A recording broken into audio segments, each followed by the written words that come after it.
Hello. Today's podcast will be a shorter one, but I'm at a place where I go walking often. I'm at the RSPB reserve at St Aidan's near Leeds.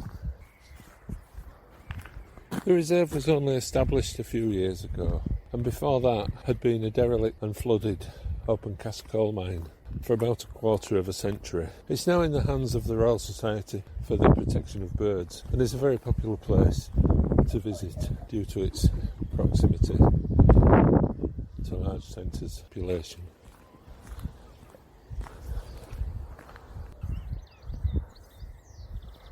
The weather today is a little cooler than of late. The sky is grey, mostly overcast. The temperature probably about 12, but feeling cooler with the wind.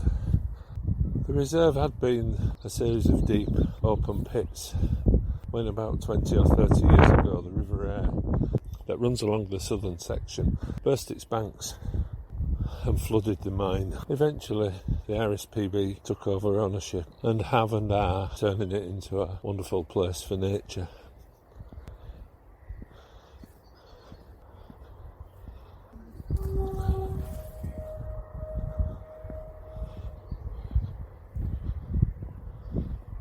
We're in the Aire Valley here, south of Leeds, and along the southern flanks of the reserve is the River Aire, the Aire Canal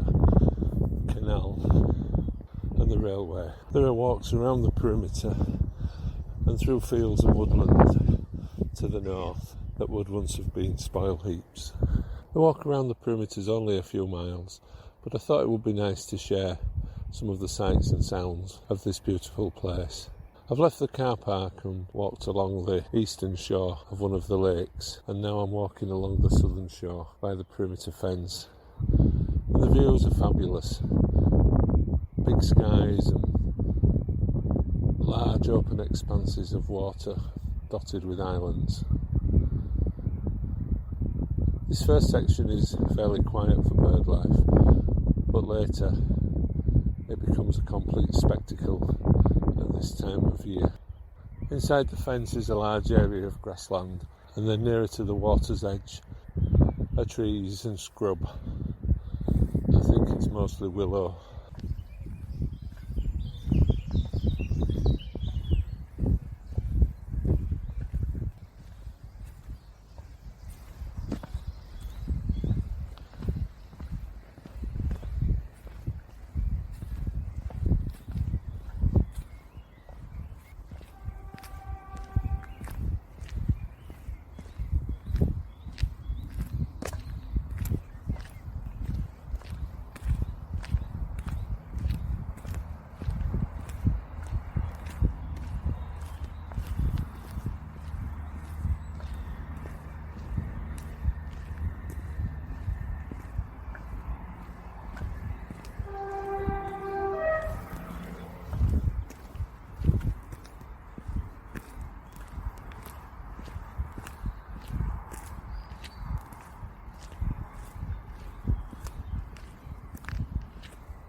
I'm not sure of the actual details, but the night the river burst its banks caused the entire mine to flood.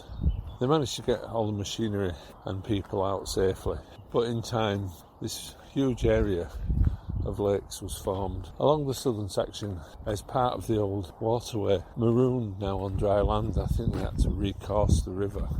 There's some stonework and steps down into what would have been a lock when the river was a lot closer to the mine. It's lovely now. Been walking about 40 minutes and the grey clouds have all gone and there's blue sky.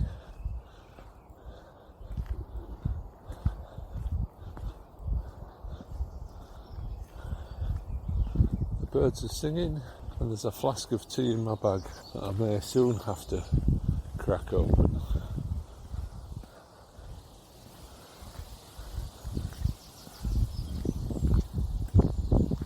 I'm walking along the boundary fence now, and at the other side is the Transpennine Trail that runs from the west coast of England to the east coast of England. And there are lots of hawthorn, young beech trees, and the wind is rustling in the leaves.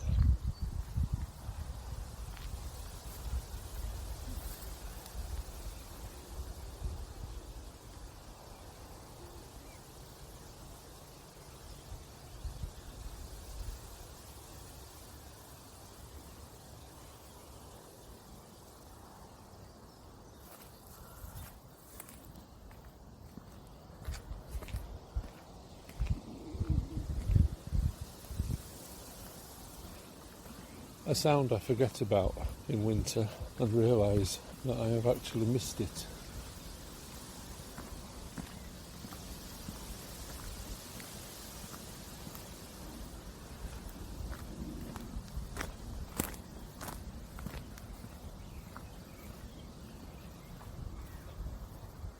My walk soon turns away to the right from the riverbank and the canal side, and drops down 20 or 30 feet to the actual lakes. I'll soon be in the north and west sections of the reserve. This area is so rich in birdlife, an area to take your time and marvel at nature in springtime.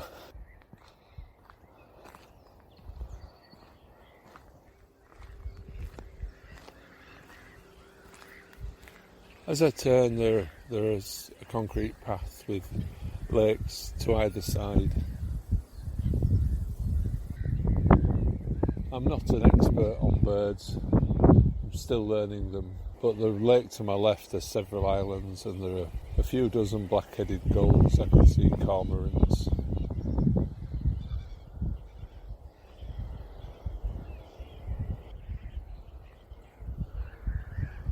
This reserve also has bitterns, which I think are very rare. We're almost extinct in the UK.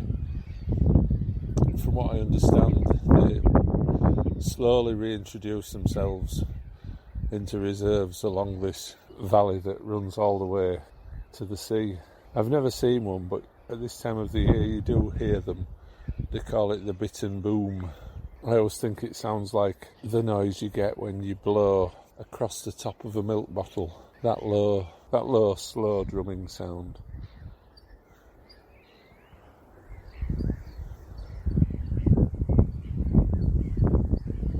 It's only in the spring that I've heard it, so maybe if we're lucky today.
The paths here run through a network of small lakes and channels, lined by young silver birch and high reedbeds. I've just passed a heron that was almost invisible, standing in the reeds, motionless. And then upon seeing me, flew low over the water, gracefully away. On a day like today, it's absolutely wonderful here. Surrounded almost on all sides by either big centres of population or large suburbs.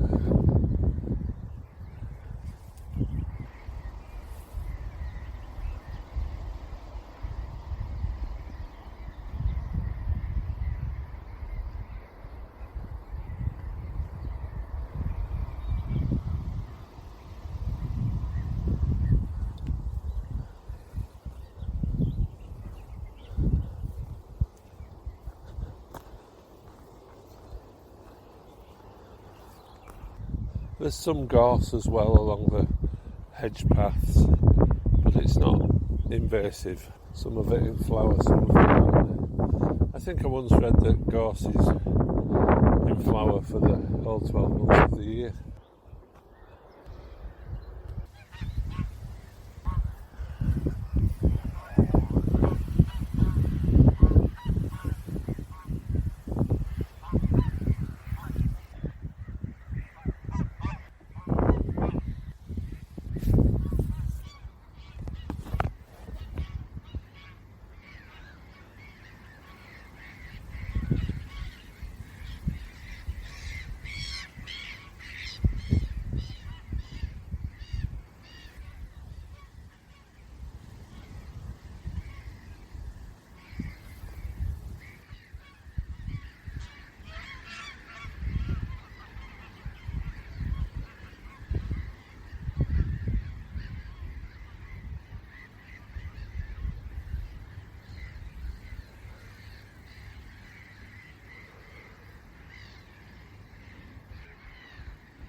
There's a little white flower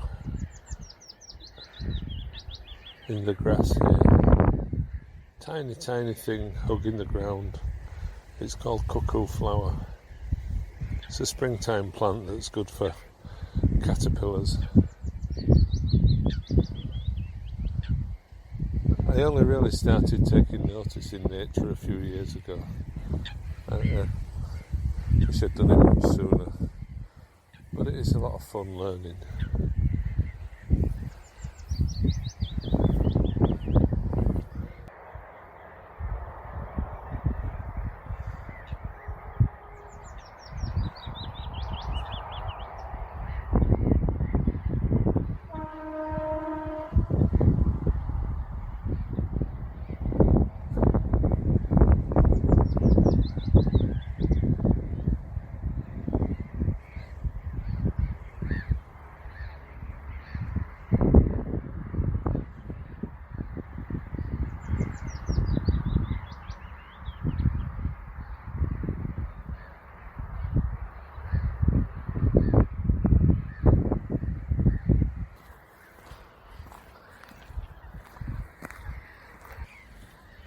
Also growing amongst the grass and gorse is vetch and clover. Two geese just flew in front of me at head height from one lake to another.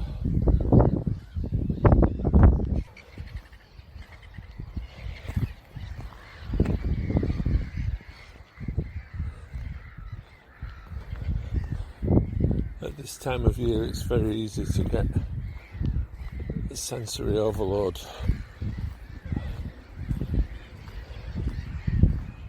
Walking amongst so much life.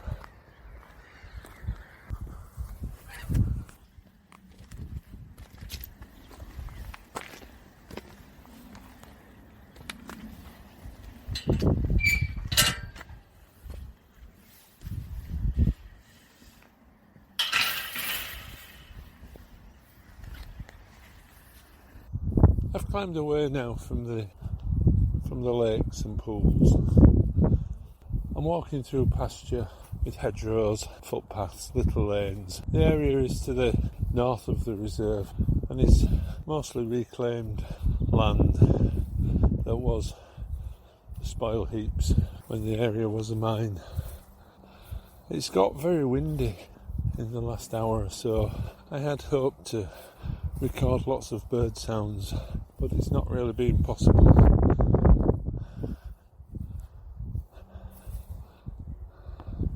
I'm now walking through a lovely field of pasture with a wire fence and a hedgerow on my left hand side.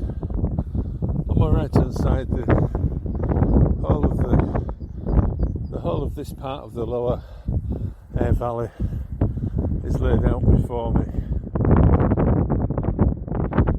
The lakes and paths of the reserve. Looking south I can see the Pennine Hills over towards Huddersfield. just coming up now over the horizon. To the right is Rothwell, and then Leeds. To the left, Castleford, Pontefract. And as the ground climbs higher, you see the intricate shapes and patterns of the various lakes and pools.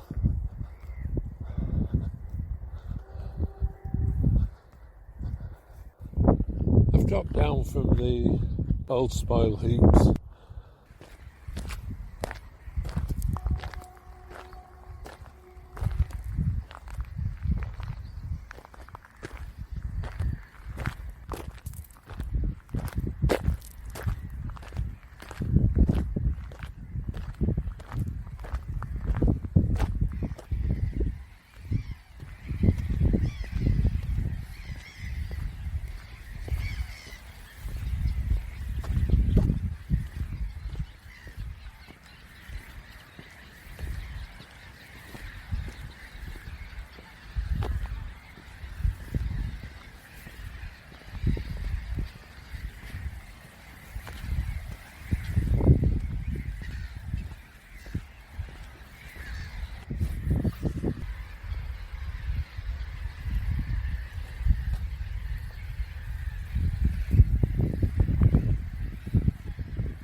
I've left the old spoil heaps now, walked through the pasture land and the new plantation with its abundance of willow and Scots pine. I'm now walking round Bowersley, which is the one nearest to the visitor centre. It's the last short leg as I make my way back to the finish of the walk.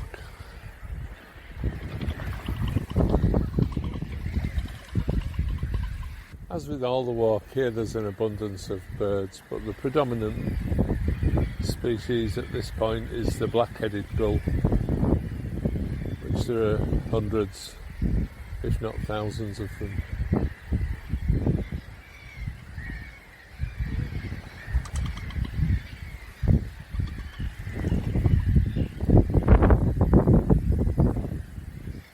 This seems like a good place to end this week's podcast. So if you have enjoyed it, please tell other people about it.